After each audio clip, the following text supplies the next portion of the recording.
In September 2007, 12 people sat in a jury room in downtown Los Angeles and tried to act out a death.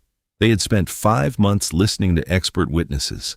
Now, according to jurors who spoke to reporters afterward, they were physically reenacting it, trying to duplicate the angle, trying to work out which way the evidence should have traveled. The experiment didn't answer their questions. For 2 of them, the possibility that Lana Clarkson had taken her own life never quite went away. 12 reasonable people, the same evidence, a 10-2 split, and a mistrial. That is the fact worth sitting with for a moment. Not the celebrity, not the castle on the hill. The fact that a room full of ordinary citizens, given every photograph and every expert opinion the state and the defense could produce, could not agree on the most basic question a criminal trial asks: what happened? This documentary is about why. Start with the woman whose name is on the case, because for a long time she was the least discussed person in it.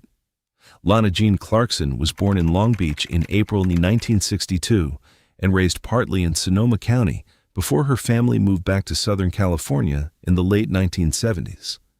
Her first speaking role came in Fast Times at Ridgemont High in 1982, 2 lines, as the wife of a science teacher. It was enough to get her into the Screen Actors Guild. What followed was a working actor's resume: guest spots on The Love Boat, Hill Street Blues, Night Court, Knight Rider, Wings. Minor parts mostly, but she worked consistently, which in Hollywood is rarer than stardom. Roger Corman gave her the title role in Barbarian Queen in 1985, and that association put her on the B-movie map. By 2003, she was 40. She was working as a hostess at the House of Blues. Hold that detail, because of everything in this case, it is the detail that did the most work. And most of that work was done outside the courtroom. In press coverage and in public conversation, 40-year-old actress working as a nightclub hostess quietly became a character sketch. Faded, desperate, on the way down. It's a narrative Los Angeles tells about itself constantly, and it was available to anyone who wanted it. The defense wanted it. And here's the part that gets flattened in most retellings: they were legally entitled to. In a case with no eyewitness, the defense theory was suicide. Under that theory, Clarkson's state of mind isn't gossip, it's evidence. So jurors heard emails and letters in which she wrote that she was at the end of my rope and expressed despondency about her career. The judge drew lines around it. He barred a so-called life story document from her computer as unreliable, and he rejected an attempt to introduce her writings about having lived in a home where an actress had died by suicide decades earlier. And the prosecution pushed back the only way it could, with the ordinary texture of a life still being lived. Her mother, Lana Clarkson, testified that Lana had bought 7 pairs of shoes for the new job, roughly 12 hours before she died, and identified glamour photographs taken about a month earlier, the kind actors used to promote themselves. Before the grand jury, an acquaintance said Clarkson had told her hours before that she was finally ready to get married and have a family, and talked about her new house and her new job. That is a genuinely strange kind of argument to have to make. The state's rebuttal to "she wanted to die" was, essentially, she bought shoes. But notice what's actually happening. Both sides are reasoning backward from an outcome to a mind. It's called retrospective psychological profiling, and among researchers who study it, its reliability is contested at best. A person can write a despairing email in January and buy 7 pairs of shoes in February. Most people who have ever been discouraged have done both. The evidentiary rules let each side pick the half that helped. There's a harder truth underneath. The defense also raised letters found in her home that appeared to be forgeries, documents suggesting strong career prospects. A former NBC casting executive testified that a letter bearing his signature was fake, citing a job title that didn't exist and phrasing he'd never use. That is a sad, human, complicated detail about a woman trying to manufacture momentum. It says something about the industry she was in. It says almost nothing about who was holding a gun. The confirmed facts are narrow and they can be stated plainly. In the early hours of February 3, 2003, Lana Clarkson went to Phil Spector's Alhambra mansion, a hilltop property known as Pyrenees Castle. They had met only hours before. She was found in the foyer, having sustained a gunshot wound. A .38 caliber Colt revolver was recovered at the scene. Spector's driver called police to report a body in the foyer. The driver testified that Spector came out of the house with a gun and said, "I think I killed somebody." Officers testified that Spector was uncooperative that night. 9 words. A sentence a chauffeur says he heard in a driveway before dawn. Watch how much weight the system asked those 9 words to carry, and watch the defense attack them. Trial evidence included a videotape of the driveway fountain. The defense argued that ambient noise, among other factors, made the quoted statement suspect. The driver was not a native English speaker. He was frightened. It was 5 in the morning. This is where a real education in criminal evidence lives. We think of witness testimony as recording. It isn't. Memory under acute stress is reconstructive. It encodes gist reliably and detail poorly, and it is vulnerable to being shaped afterward by repetition, by questioning, by the sheer number of times you're asked to say it again. That doesn't mean the driver was wrong. 2 juries evidently didn't think so. It means the defense's attack was not frivolous, and pretending otherwise flattens the case into a cartoon. Then there's the gap. Prosecutors noted that Spector was alone in the house for roughly 20 minutes after the shot. The state's argument was that the scene had been interfered with. Prosecutors argued he had staged it to look like a suicide before police arrived. Whether you find that persuasive depends entirely on how you read absence.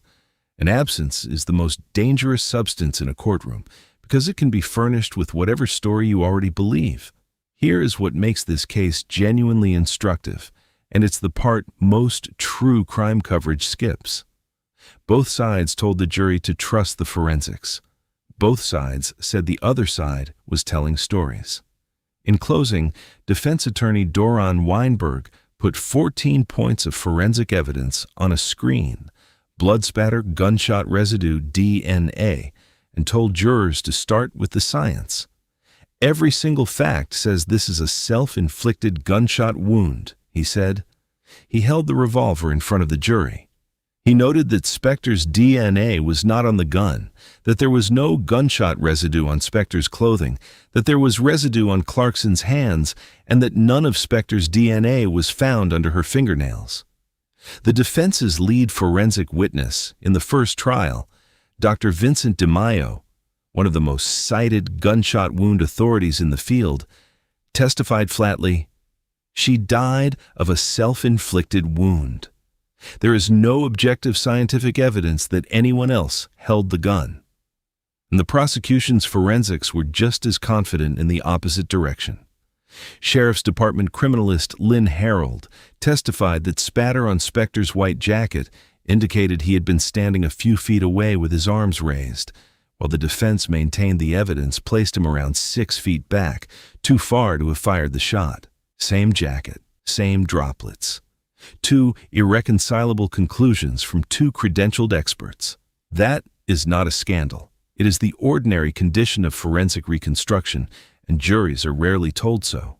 Disciplines like spatter analysis are interpretive. They involve reading a pattern and inferring the geometry that produced it, and geometry that fits is not the same as geometry that happened. The National Academy of Sciences said as much in its landmark 2009 review of forensic science, warning that in several pattern-based disciplines, the confidence of expert opinion routinely outruns the underlying research. The question was scientifically interesting enough that a fluid dynamics researcher at the University of Illinois Chicago later took up the physics of the droplets after seeing a film about the trial. A murder case became, briefly, a legitimate open problem in applied physics. That should tell you how much genuine ambiguity was in the room. So what does a juror do when both sides say, trust the evidence, and the evidence says 2 things? They look for something to break the tie. and that is exactly what the most contested ruling of the case handed them. Judge Larry Paul Fidler allowed 5 women from Spector's past to testify. It was arguably the most controversial ruling of both trials. In the first trial, 4 women told jurors he had pointed firearms at them when they refused his advances. Understand how unusual this is. Anglo-American criminal law is built on a near obsession with the idea that you are tried for what you did, not for who you are. Character evidence is normally excluded, not because it's irrelevant, but because it's too persuasive. Juries convict the person rather than the act. The narrow exception is that prior conduct can come in for a purpose other than character. To show absence of accident or mistake, for instance. The judge's ruling framed it exactly that way. The evidence was admissible to prove that the cause of Clarkson's death had been neither an accident nor a suicide. And the prosecution built its entire theory of the case on that platform.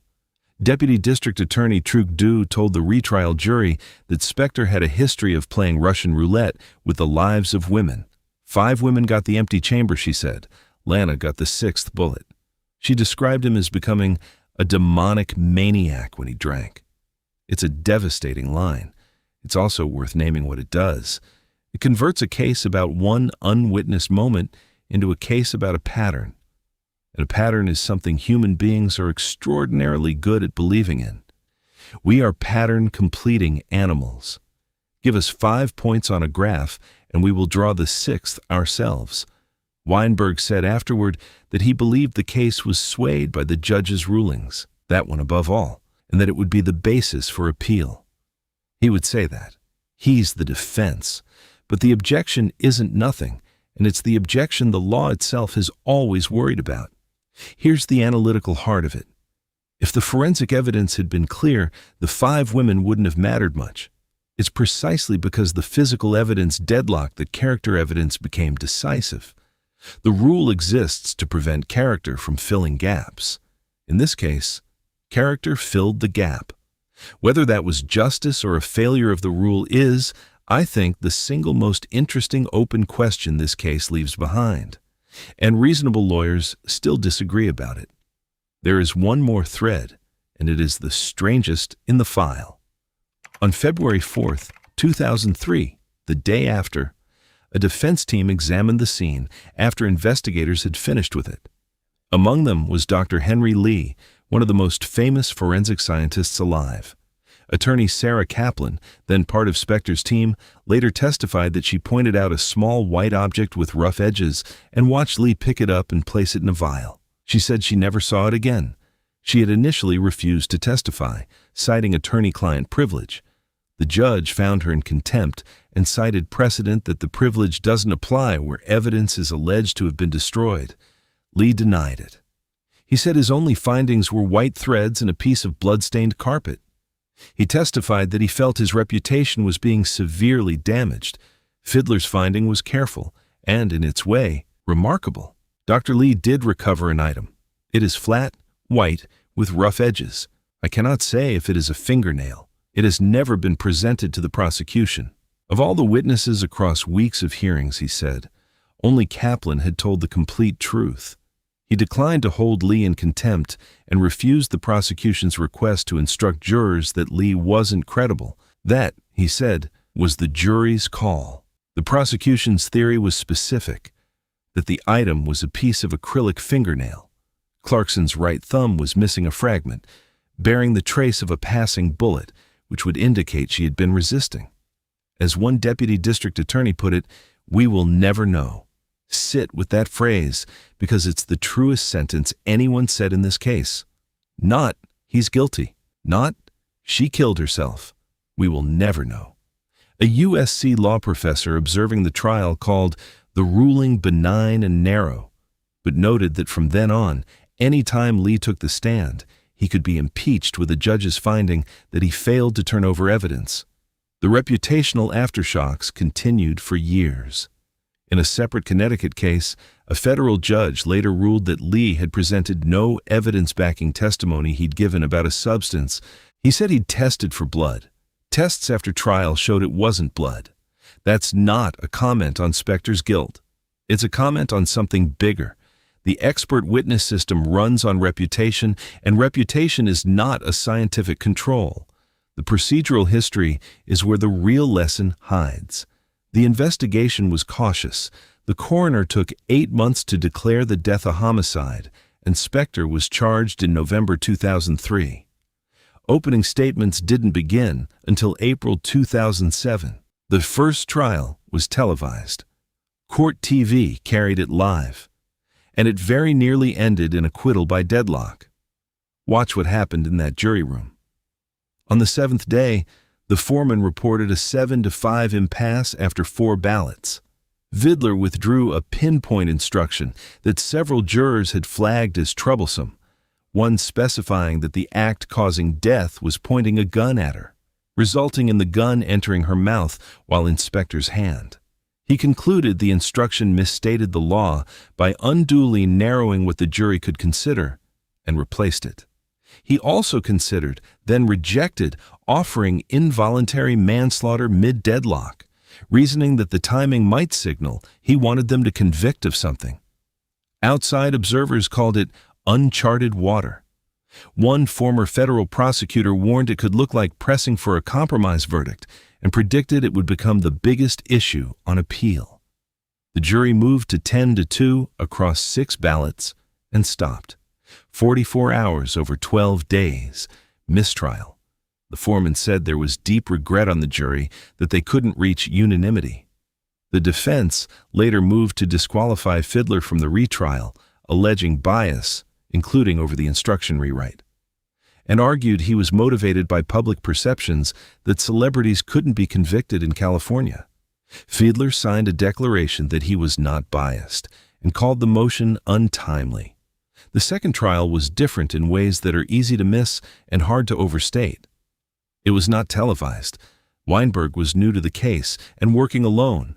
The first defense team had 5 lawyers and was marked by discord. This jury had the option of involuntary manslaughter from the start. It didn't take it. After about 30 hours of deliberation, it convicted him of second-degree murder and found the firearm allegation true. The panel was 6 women and 6 men. 3 owned guns. 9 knew someone who had died by suicide. 1 was a fan of his music. He was sentenced to a term carrying at least 18 years, 19 years to life. He served 12. The U.S. Supreme Court declined to review the case in 2012. He died in January 2021 at 81 of natural causes. The same year the court declined review, Lana Clarkson settled a wrongful death suit against Spector and his insurer. The terms were never released. Same evidence, same judge. 2 verdicts. The honest conclusion isn't that the second jury was smarter. It's that criminal outcomes are produced by systems, instruction wording, lawyer competence, courtroom composition, what a judge lets in and keeps out, who happens to be in the box. We prefer to believe verdicts are discovered, like fossils. Mostly, they are built. 3 things outlast this case. The first is a warning about certainty.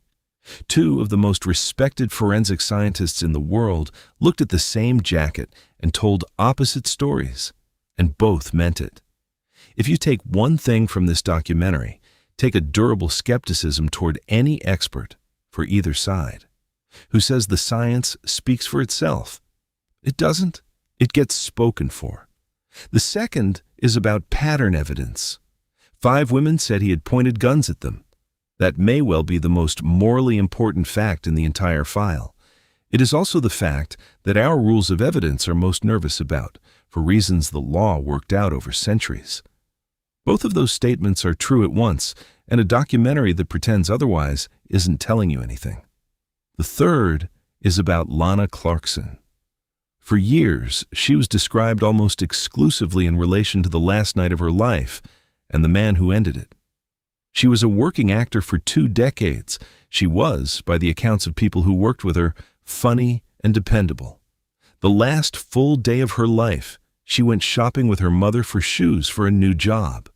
The system spent 6 years arguing about whether she wanted to live. It never really got around to describing what she was living for. The first jury deadlocked. 10-2 on the same evidence that convicted him.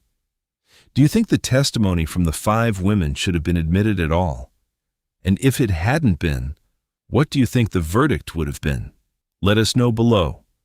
Cases like this remind us that some questions continue long after the headlines fade. If you found this documentary informative, consider subscribing for more carefully researched true crime stories. We'd also love to hear your thoughts in the comments below. Thank you for watching, and we'll see you in the next documentary.